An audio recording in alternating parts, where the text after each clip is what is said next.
இந்த அதிகாலை வெள்ளே உங்களை நான் சந்திப்பதிலே பெரும் மகிழ்ச்சி அடைகிறேன். நம்முடைய ஆண்டவர் இன்னும் ஜீவிக்கிறார். அநேக காரியங்களை மக்கள் விழுந்திருந்தாலும் கூட, ஒருவேளை சோர்வடைந்திருந்தாலும் கூட மறந்துவிடக்கூடாது. நாம் ஆராதிக்கிற தேவன் இன்னும் உயிரோடு இருக்கிறார். நம்ம நடத்த அவரால் முடியும். எதற்காக இயேசு கிறிஸ்து இந்த உலகத்திலே வந்து மரித்தார், எதற்காக உயிர்த்தெழுந்தார் என்று சொன்னால், நம்முடைய பாவங்களை நம்மை கழுவி நம்முடைய பிள்ளையாக மாற்றி நாம் அவரோடு கூட இருக்கும்படியாகவே தேவன் உயிர்த்தெழுந்தார்.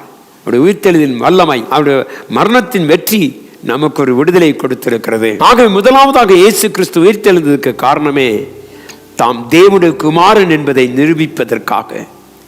தேவனுடைய பிள்ளை யோவான் 10:17-18 வாசிக்கும் பொழுது, நான் என் ஜீவனை மறுபடியும் அடைந்து கொள்ளும்படிக்கு அதை கொடுக்கிறபடியினால் பிதா என்னில் அன்பாயிருக்கிறார்.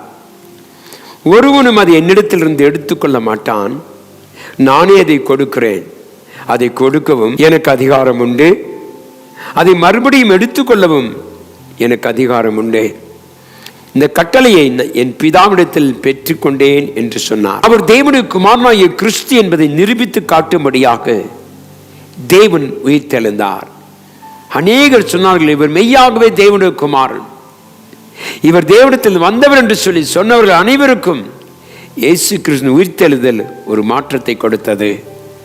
எனக்கு அன்பான தேவ பிள்ளை, இயேசு கிறிஸ்து இந்த உலகத்தில் வந்த நோக்கம் நம்மை மீட்டு நடத்தும்படியா. இரண்டாவது நாம் பார்க்கும் பொழுது அவருடைய மீட்பு நமக்கு கிடைக்கிறது. அவர் உயிர்த்தெழாவிட்டால் நம்முடைய விசுவாசம் விருதா.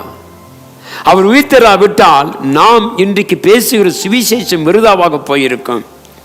ஆனால் இன்றைக்கு அவருடைய மீட்பு நமக்கு கிடைத்திருக்கிறது. தேவனுடைய பிள்ளையை ரோமர் 6:4 வாசித்தால், மேலும் பிதாவின் மகிமையினாலே கிறிஸ்து மரித்தெழுந்து எழுப்பப்பட்டது போல நாமும் புதிதான ஜீவனுள்ளவர்களாய் நடந்து கொள்ளும்படிக்கு அவருடைய மரணத்துக்குள்ளாக்கும் ஞானஸ்நானத்தினாலே கிறிஸ்துவுடனே கூட அடக்கம் பண்ணப்பட்டோம். தேவனுடைய பிள்ளை நாம் புதிதான ஜீவனை பெற்றுக்கொள்ள கர்த்தர் உயிர்த்தெழுந்தார். அப்படியான நம்மை மீட்டெடுத்தார். உளையான சேற்றிலும் அவாந்தர வழியிலும் நாம் இருக்கும் பொழுது தேவன் நம்மை தெரிந்து கொண்டதுக்கு ஒரு நோக்கம் உண்டு என்பதை இந்த உயிர்த்தெழுதல் காட்டுகிறது. அருமையான பிள்ளையே, தேவன் சொன்னார், நான் மரித்து 3ஆம் நாள் உயிரோடு கூட எழுந்திருப்பேன். தேவனுடைய பிள்ளையே, இன்றைக்கு சத்தியத்தை உறுதி செய்கிறது. தேவனுடைய உயிர்த்தெழுதல் ஒன்று அவரை தேவனுடைய குமாரன் என்று நமக்கு வெளிப்படுத்துகிறது. இரண்டாவது அவருடைய மீட்பு நமக்கு கிடைக்கிறது. மூன்றாவது சத்தியத்தை உறுதி செய்கிறது. அருமையான தேவப்பிள்ளை, அவர் எழுந்திருப்பதனால்தான் இன்றைக்கு இந்த ஜீவ வார்த்தைகளுக்கு மகிமை உண்டு.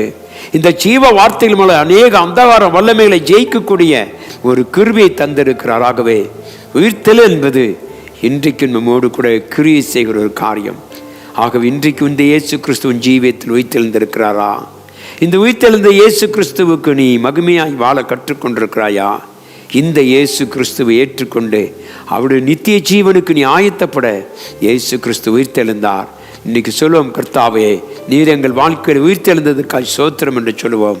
தேவன் நம்மை நடத்துவாராக. கண்களை மூடி ஜெபிப்போம். கிருபையும் அன்புமுள்ள நல்ல ஆண்டவரே, இந்த கால வேளையில நீர் எங்களை தெரிந்தெடுத்து எங்களை நடத்தினதுக்காக ஸ்தோத்திரம். தொடர்ந்து உம்முடைய கரம் எங்களோடு கூட இருக்கட்டும் அப்பா. பெரிய காரியங்களை செய்ய மகிமைப்படுத்தும் ஆசீர்வதியும். தொடர்ந்து கர்த்தாவை நாங்கள் உமக்குள்ளே வளர வாழ உதவி செய்யும்படியாய் இயேசுவின் நாமத்தில் ஜெபிக்கிறேன் அன்பின் நல்ல பிதாவே, ஆமென். தேவன் தாமே நம் அனைவரையும் ஆசீர்வதித்து அவர் வருகை வரைக்கும் நம்மை காப்பாராக. ஆமென்.